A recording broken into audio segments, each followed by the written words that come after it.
مومی جو ایک گھر میں 2 لوگوں کے ساتھ پرورش پا رہی تھی، باپ بڑے یقین سے اسے میری کہتا تھا، ماں بڑے بسوق سے مومی بلاتی تھی۔ کبھی کبھی وہ یہ سوچ کے لرز جاتی کہ کہیں اس کا بیٹی موم کی لڑکی نہ ثابت ہو، اسے جدھر موڑ دیا جائے ادھر مڑتی جائے۔ جن دنوں آنٹی اگروال ان کے ہاں آئی ہوئی تھی وہ انہیں ایک نام بلانے پہ مجبور کیا کرتیں، مگر ان میں سے کوئی بھی باز نہیں آتا تھا۔ پھر آنٹی اگروال پوتی کو گود میں بٹھا کر پوچھتیں، اچھا بھائی بتاؤ میری کون ہو؟ وہ جلدی سے اپنے سینے پہ ہاتھ رکھ کے کہتی، یہ۔ پھر دادی پوچھتی، مومی کون ہے؟ تو وہ رخسار پہ انگلی رکھ کے کہتی۔ اس پر دادی اس کا منہ چوم لیتی۔ پھر دادی روزانہ اسے ایک لوری سنانے لگیں، تھوڑی سی یہ مومی ہے، تھوڑی سی یہ میری ہے، تھوڑی مما پاپا کی ہے، ساری کی ساری میری ہے۔ اس پہ وہ کلکیلیاں کرنے لگتی۔ روز سونے سے پہلے دادی سے کہتی، میری مومی سناؤ۔ آنٹی اگروال ان کے پاس 1 سال رہی تھی، پھر واپس چلی گئی تھیں۔ انہیں پیٹر کی شادی کرنی تھی۔ پیٹر کی شادی پر بھی پاکستان پاری نہیں گئی تھی۔ اس نے مصروفیات کا عذر دیا تھا، اکیلا ڈیوڈ گیا تھا۔ پتہ نہیں وہ پاکستان کیوں نہیں جانا چاہتی تھی، یا کچھ لوگوں کا سامنا کرنے سے گھبراتی تھی۔ 2 سال بعد آنٹی فوت ہو گئیں اور 6 مہینے کے اندر اندر انکل اگروال بھی ان سے جا ملے۔ دونوں مرتبہ ڈیوڈ ہی پاکستان گیا تھا۔ ماں کے فوت ہو جانے کے باوجود ڈیوڈ اپنی قسم پہ قائم تھا، اور پاری سمجھتی تھی کہ ساری ڈیوڈ کی گیدڑ بھبکیاں ہیں، وہ زیادہ دور نہیں جائے گا۔ ان ساری مشکلوں اور مسائل میں انہوں نے نیا گھر بنا لیا، جس میں ڈیوڈ نے بھی بڑے ذوق و شوق سے حصہ لیا، بنانے میں، سجانے میں۔ اوپر کی منزل میں ماسٹر بیڈ روم تھا، بہت کشادہ اور بہت خوبصورت۔ انہوں نے اپنے غسل خانوں میں جکوزی بھی بنائی تھی اور جدید ترین سہولیتوں سے آراستہ کیا تھا، ساتھ میں مومی کا کمرہ تھا۔ نچلی منزل میں 2 خوبصورت سے گیسٹ روم بنائے تھے۔ ان کے ہاں کوئی مہمان نہیں آتے تھے، مگر پھر بھی انہوں نے مہمانوں کی گنجائش رکھی تھی۔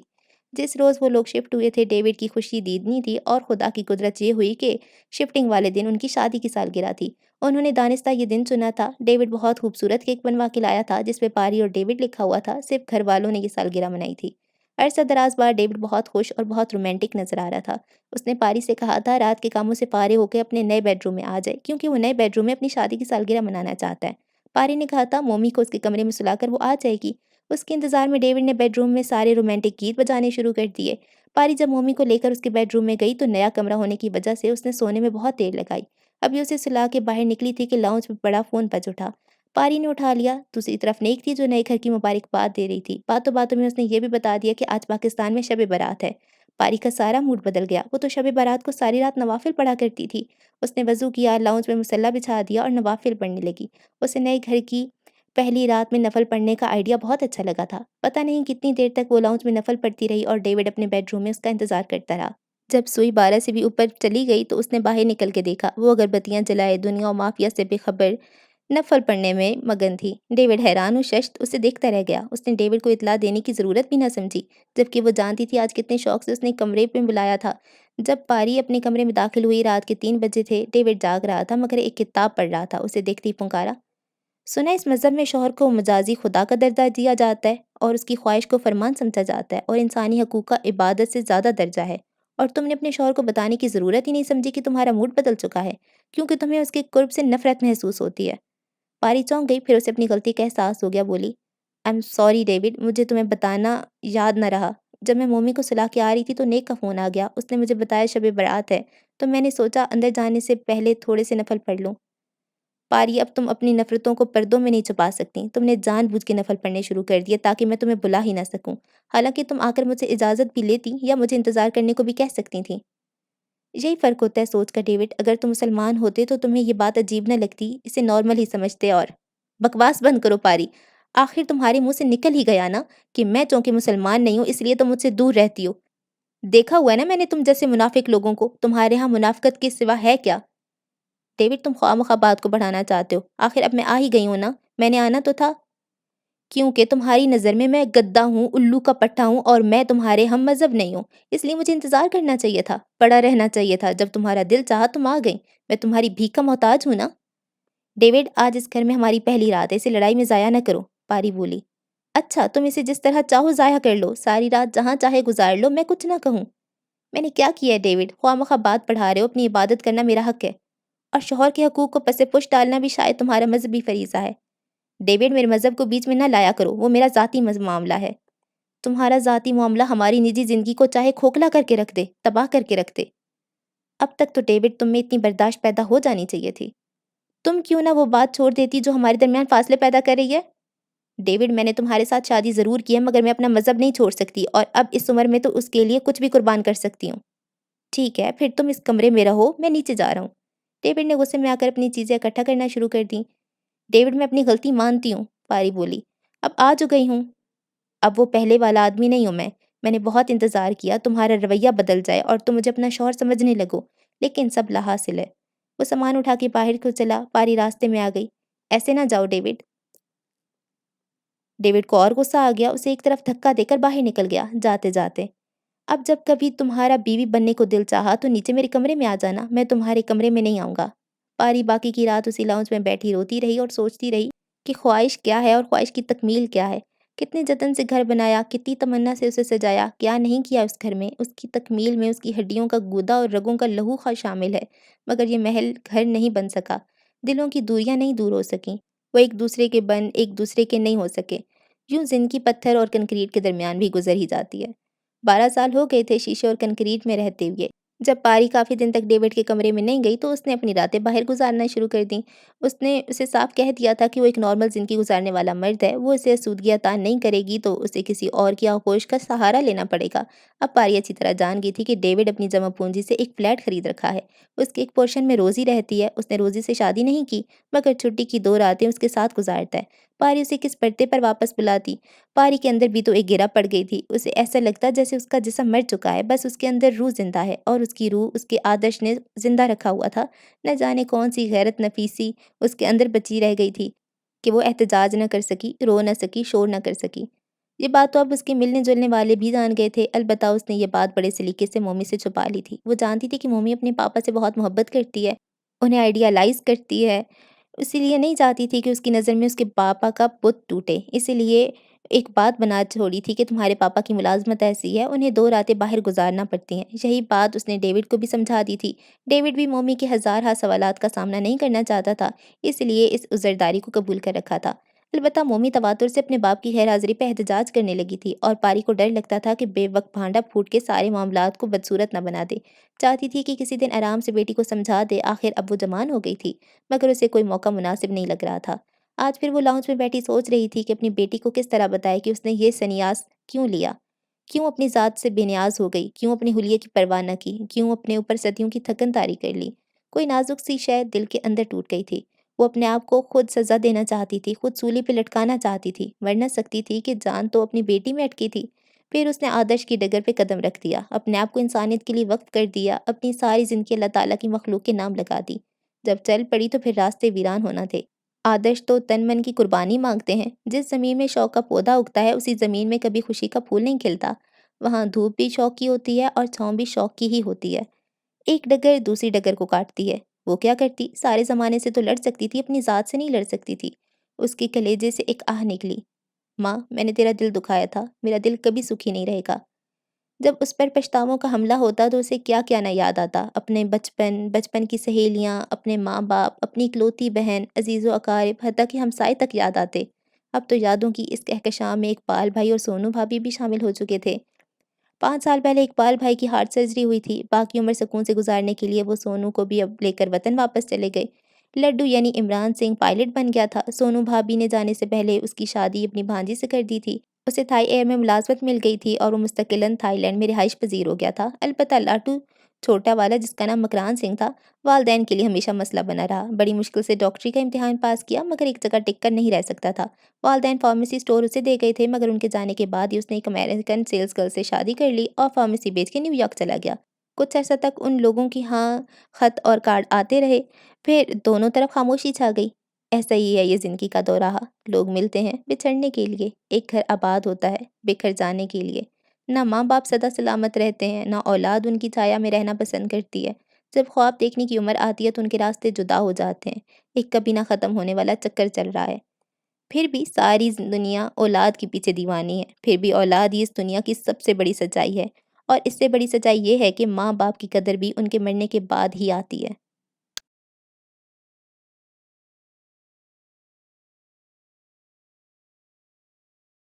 آج تو غلام رسول نے اتنی خوبصورتی سے گھر سجایا تھا کہ اس پہ ڈنر کا نہیں شادی کا گمان ہو رہا تھا۔ پچھلے 2 دنوں سے مومی اور غلام رسول بازار کے چکر کاٹ رہے تھے، جھنڈیاں، غبارے، روشنیاں اور سنہری تار خریدتے پھر رہے تھے۔ پہلے کاغذوں پہ ڈیزائن بنائے جاتے، پھر انہیں ہر جگہ ہر کمرے میں لٹکایا جاتا۔ گھر کے باہر انہوں نے روشنیوں سے ویلکم لکھ دیا تھا۔ ممی زور زور سے چیختی، ماموں انکل تمہارے دماغ خراب ہو گیا ہے، غبارے کے ساتھ گولا لٹکا دیا ہے، اتارو اتارو۔ غلام رسول ویسے تو اسے چھوٹی باجی ہی کہتا تھا، مگر جب وہ اسے تنگ کرتی تھی تو وہ بھی اسے چھڑانے کے لیے کہتا، مومی میری، آپ سارا کام برباد کر دیتی ہو۔ 2 دن سے گھر میں چیخو پکار کر رہی ہوتی، وہ چلاتی، ماموں انکل ادھر آؤ۔ وہ کہتا، مومی میری، چھوٹی باجی، یہ دیکھو یہ رسی پھر ڈھلک گئی۔ پاری باہر نکل کر کہتی، تم لوگ اتنا چلاتے کیوں ہو؟ ایک دعوت کیا ہو رہی ہے؟ طوفان آ رہا ہے۔ بس باجی جی آپ چپ کر کے بیٹھ جائیں، گھبرائیں نہ، خوشی کے کاموں میں چیخنا چلانا پڑتا ہے، ماموں انکل ہے نا۔ پاری میں ہمت نہیں تھی کہ خود اٹھ کے کام کرے، بس دور سے ہدایات دے کر چلی جاتی تھی۔ وہی ہوا تھا، جو بھی مہمان آتا گھر کی سج دھج دیکھ کر حیران ہو جاتا۔ کئی تو صاف کہہ دیتے، یہ پاس ہونے کی پارٹی ہے یا میری کی شادی ہو رہی ہے۔ بالکل شادی والا رونق میلہ لگا تھا۔ اس موقع پر نیک نے پھر مومی کے لیے پاکستانی لہنگا سوٹ بھیجا تھا۔ پاری نے تو اسے نور تن کا ایک طلائی سیٹ لے کر دیا تھا، جسے پہن کر وہ واقعی دلہن لگ رہی تھی۔ اس کی سہیلیاں بھی اسے چھیڑ رہی تھیں کہ تیرا دلہا کہاں ہے۔ اتنے میں ڈیوڈ 2 مہمانوں کو ساتھ لے کر نوجوانوں کے لاؤنج میں آ گیا۔ بیسمنٹ والے ہال میں سب بڑے جمع ہو رہے تھے۔ اوپر لاؤنج میں مومی کے سارے دوست اکٹھے ہو رہے تھے۔ غلام رسول تحفے تھام تھام کے بڑی میز پہ رکھ رہا تھا۔ ڈیوڈ نے پاری کو بہت پہلے بتا دیا تھا کہ اس کا ایک نیا دوست اپنی بیوی اور بیٹے کے ساتھ آئے گا۔ پاری سے تعارف کروانے کے بعد وہ اوپر آ گیا۔ اس نے میری کو آواز دی، میری؟ جی پاپا، وہ بولی، ادھر آؤ۔ وہ بڑی تمکنت سے چلتی ہوئی آ گئی۔ بیٹی ان سے ملو، یہ میرے عزیز دوست ہیں، مسٹر جوزف، اور یہ ان کا بیٹا ہے ولیم۔ میری ہاتھ ملا کے ان سے ملی۔ تھوڑی سی باتیں کرنے کے بعد ڈیوڈ اور جوزف تو نیچے چلے گئے۔ میری ولیم کو لے کر اپنے دوستوں میں آ گئی۔ وہاں ہر ایک کا تعارف ہوا اور سب بے تکلفی سے گھل مل گئے۔ آج پاری نے بطور خاص ایک خوبصورت پرنٹڈ ساڑی پہنی تھی اور تھوڑا سا میک اپ کر کے لپسٹک بھی لگائی تھی۔ اف ماما، مومی بے اختیار ان سے آ کر لپٹ گئی تھی، کتنی پیاری لگ رہی ہو، ڈیشنگ ڈیشنگ۔ ماما روز ایسے رہا کرو نا، روز تمہاری پارٹی تو نہیں ہوتی نا۔ سب مہمان عورتیں آج پاری کی تعریف کر رہی تھیں۔ وہ مسکرا کر ہر ایک سے مل رہی تھی۔ بہت سے لوگ اس پہ رشک کر رہے تھے، اسے خوش قسمت کہہ رہے تھے، جس کا ایک شاہانہ گھر تھا، جہاں نثار کرنے والا شوہر تھا، ایک خوبصورت بیٹی تھی، اور خود اپنے پیشے کی وجہ سے پورے کینیڈا میں جانی جاتی تھی، پہچانی جاتی تھی، اور جو اپنے گھر میں ہمیشہ خسروانہ پارٹیاں دیا کرتی تھی۔ ان کے حلقہ احباب میں ہر قسم کے لوگ تھے۔ ڈیوڈ بھی بہت دوست نواز تھا اور اسے بھی دوستیاں کرنے کی عادت تھی۔ یہاں تو دوستی میں کوئی رکاوٹ نہ تھی۔ کئی ملکوں کے باشندے یہاں آ گئے تھے۔ یہاں آ کر سب ایک قومیت میں ڈھل گئے تھے۔ مثلاً یہاں ہندوستانی اور پاکستانی بالکل دوستوں کی طرح رہتے تھے، سرحد کے آر پار کسی اختلاف پر بات نہ کرتے تھے۔ ان کے حلقہ احباب میں سکھ بھی تھے، دوسرے مسلمان ملکوں کے بھی لوگ تھے، حبشی بھی تھے، کینیڈین بھی تھے۔ ان کے گھر کا فنکشن ہمیشہ گنگا جمنی قسم کا فنکشن ہوتا تھا۔ ایک بات پہ ضرور غور کرتی تھی کہ ڈیوڈ زیادہ تر ان لوگوں سے دوستی کرتا تھا جو میاں بیوی مختلف مذہب سے ہوا کرتے تھے، یعنی مسلمان لڑکیاں اکثر دوسرے مذہب کے لڑکوں سے شادیاں رچا لیتی تھیں۔ پتہ نہیں ڈیوڈ انہیں کہاں سے پکڑ کے لے آتا تھا۔ ان کے حلقہ احباب میں خاتون تھی، زرینہ سلطانہ۔ اس کے والدین پہلے کینیڈا آ گئے، یہاں پلی پڑی، پھر ماں باپ سے بغاوت کر کے اس نے اٹلی کے ایک لڑکے سے شادی کر لی تھی۔ 1 سال بعد اسے طلاق لے کر ایک سکھ لڑکے کے ساتھ رہنے لگی۔ اس کے ساتھ نہ بنی تو پھر جمیکا کے باشندے کے ساتھ رہنے لگی۔ آج کل وہ ایک چینی کے ساتھ دیکھی جا رہی تھی۔ ویسے وہ بڑی سمارٹ عورت تھی، ایک لمحہ کے لیے سگریٹ منہ سے نہ ہٹاتی تھی۔ یوں بھی بلا نوش تھی، مرد اسے پسند بھی کرتے تھے اور باتیں بھی بنایا کرتے تھے، وہ کسی کی پرواہ نہیں کرتی تھی۔ ایک ہندو عورت مالا تھی جس نے ایک پاکستانی کرکٹر سے شادی کر رکھی تھی۔ ایک کورین عورت تھی جس نے ایک سکھ کے ساتھ شادی کر لی تھی۔ ایک بہت ہی خوبصورت سکھ عورت تھی جس نے مصری مسلمان سے شادی کی ہوئی تھی، اور ان سب کے بچے بھی تھے۔